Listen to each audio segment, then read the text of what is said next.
Hi, friends. I'm Miss Margaret, and it's time for reading.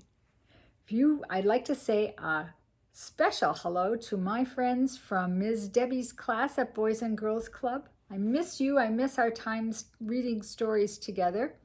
I hope you're getting your schoolwork done and having a chance to play too. And I also hope we get to see each other again soon.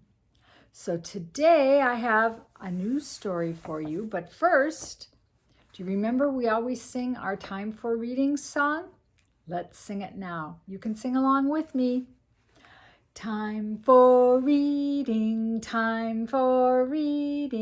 over here, over here.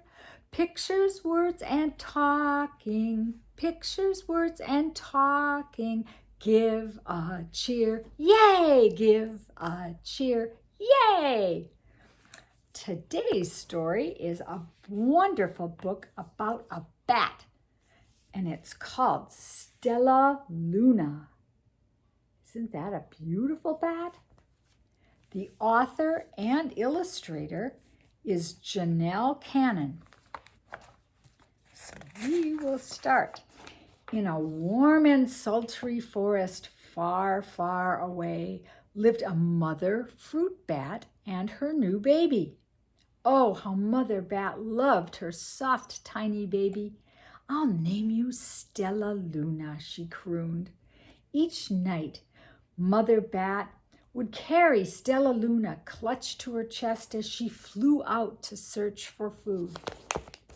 There's Mother Bat with baby Stellaluna flying through the air.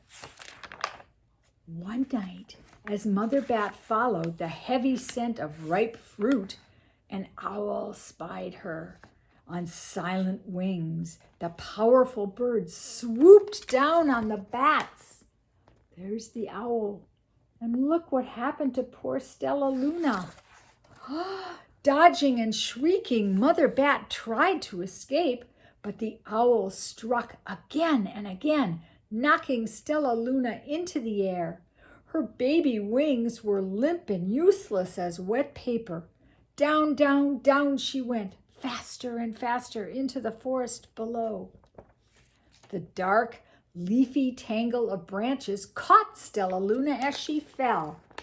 There she is, wrapped in her wings, caught in the branches.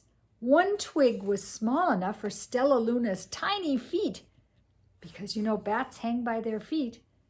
Wrapping her wings about her, she clutched the thin branch and trembled with cold and fear. "Mother!" Stellaluna squeaked, "where are you?" By daybreak, the baby bat could hold on no longer. Down, down again she dropped. But this time, she landed head first into a soft, downy nest, startling the 3 baby birds who lived there. Look at that. Plop, she lands down there, and the baby birds, what is this, they're wondering. What was that? Cried Flap. That's one baby bird. I don't know, but it's hanging by its feet, chirped Flitter, the other baby bird. Shh, here comes Mama, hissed Pip. That's the 3rd baby bird. Many, many times that day, Mama Bird flew away, always returning with food for her babies. Stellaluna was terribly hungry, but not for the crawly things Mama Bird brought. Finally, though, the little bat could bear it no longer. She climbed into the nest, closed her eyes, and opened her mouth. Plop! In dropped a big green grasshopper. Because that's delicious food for birds, but not for bats. Stellaluna learned to be like the birds. She stayed awake all day and slept at night. She ate bugs even though they tasted awful. Her bat ways were quickly disappearing, except for one thing. Stellaluna still liked to sleep hanging by her feet. Once, when Mama was away, the curious baby birds decided to try it too. When Mama Bird came home, she saw 8 tiny feet gripping the edge of the nest. Look at the birds. Eek, she cried. Get back up here this instant. You're going to fall and break your necks. The birds clambered back into the nest, but Mama Bird stopped Stellaluna. You are teaching my children to do bad things. I will not let you back into this nest unless you promise to obey all the rules of this house, she said. Look at that. See, she's quite cross with Stellaluna. Stellaluna promised. She ate bugs without making faces. She slept in the nest at night, and she didn't hang by her feet. Stella behaved as a good bird should. Except, what is she? She's not a bird, is she? All the babies grew quickly. Soon the nest became crowded. Mama Bird told them it was time to learn to fly. One by one, Pip, Flitter, Flap, and Stellaluna jumped from the nest. Their wings worked. See, there they all are. I'm just like them, thought Stellaluna. I can fly too.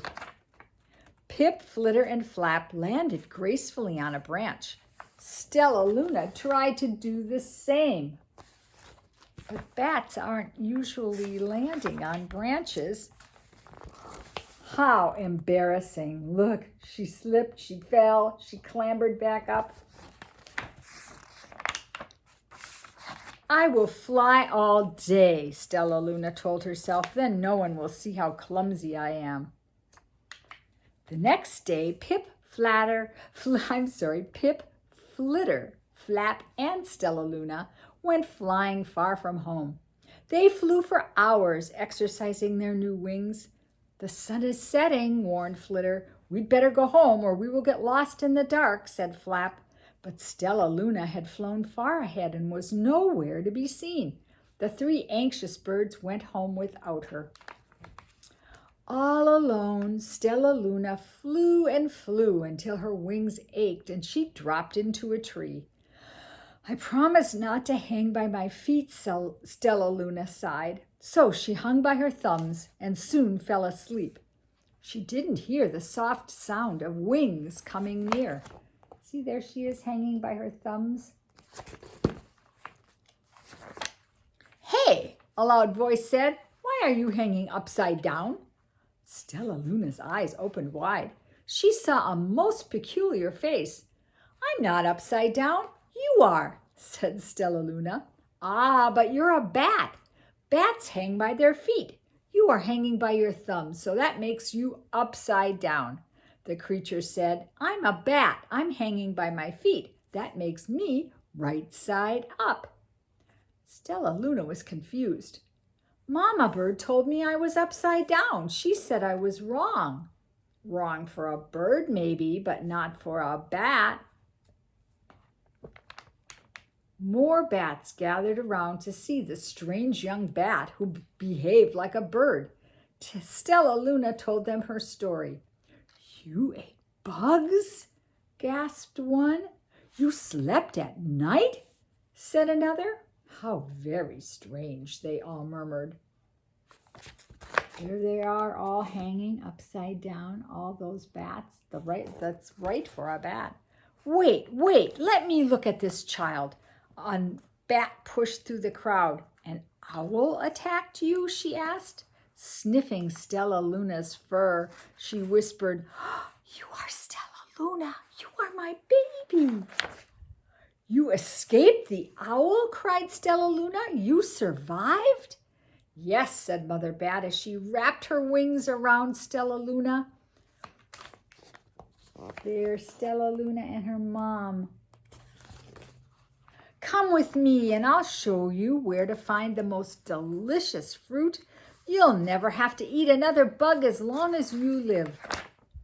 But it's nighttime, Stellaluna squeaked. We can't fly in the dark or we will crash into trees.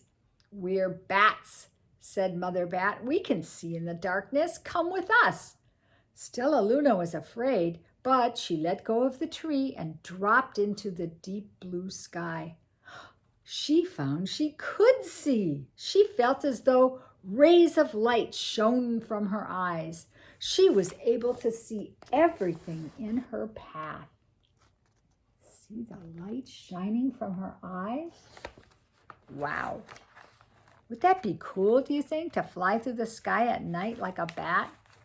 Be able to see everything with light beaming from your eyes? Soon the bats found a mango tree, and Stellaluna ate as much of the fruit as she could hold. Have you ever eaten mango? It's very sweet and very delicious, and bats love to eat mangoes.